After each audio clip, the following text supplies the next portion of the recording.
Okay, let's work on this quickly. We're going to take a look at the human immune system. One thing that we notice is that the lymphatic system, which yes, you can already see that's the answer to number 1, so start writing it. As a matter of fact, let me zoom in on it. The lymphatic system has 3 major roles. What are they? First, it helps to maintain homeostasis by keeping fluid levels the same.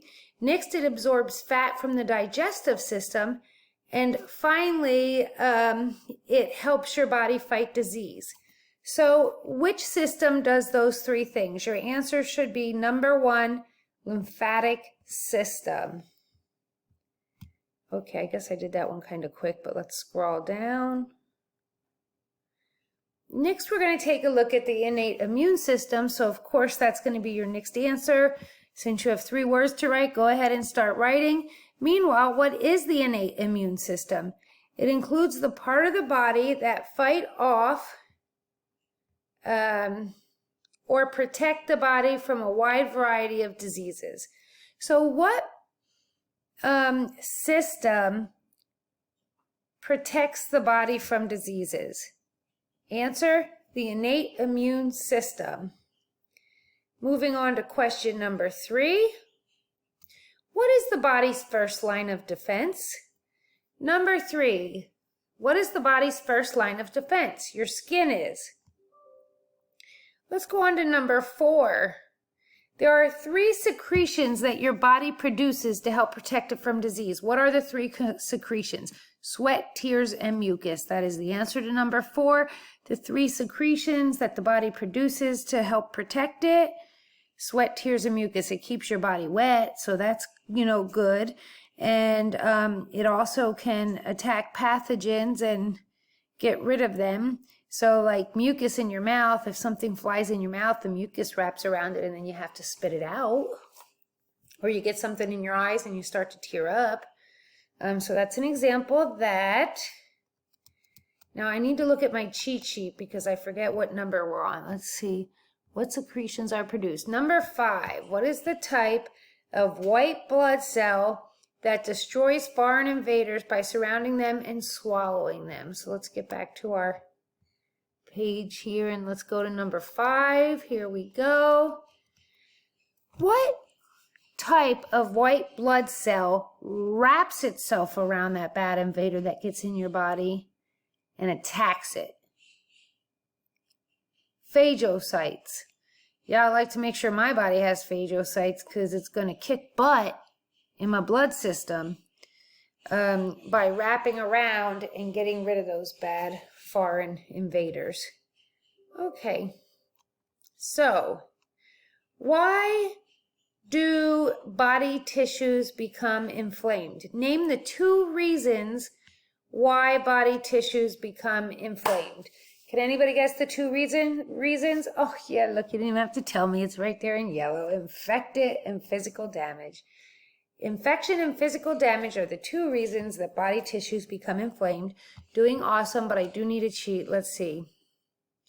Why body tissues, number 6. Okay, so now we are on to number 7. We have to go swing back to this side. Okay, so a fever is a good thing. Why? And I'm going to just tell you, you have to add a word in front of this one. I didn't have the word to highlight.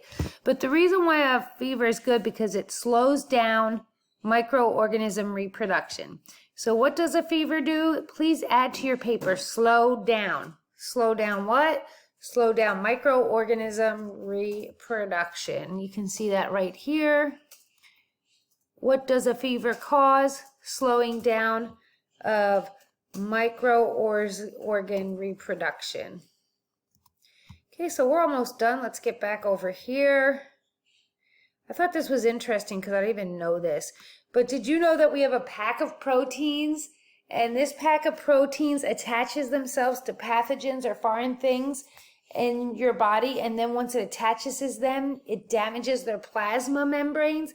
And then that kills them. So, then it gets the phagocytes to come over and help. So it's kind of interesting, like if you saw a cartoon of the way your body works, here are your complements, and that is the answer, complements. and your complements are your pack of proteins, and they start attacking the pathogens, destroying their cell membrane. So I just picture the pathogens like shriveling up, being destroyed, and then they call over their buddies, "Hey, phagocytes, get over here.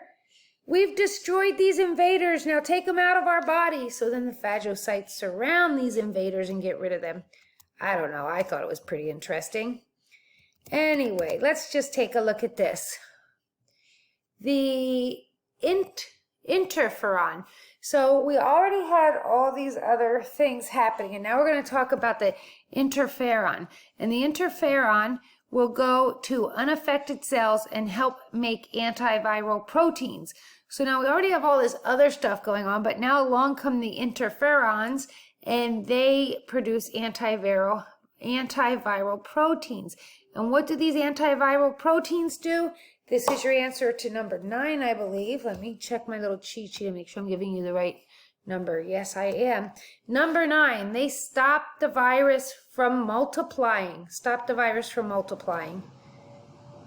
So number 9, what do those little interferons do? Stop the body from multiplying. And that's all. These are all the questions that you get to avoid. You don't have to do all these. You don't have to identify those things. You don't have to do any of this because you're done now. Congratulations. Go enjoy your weekend.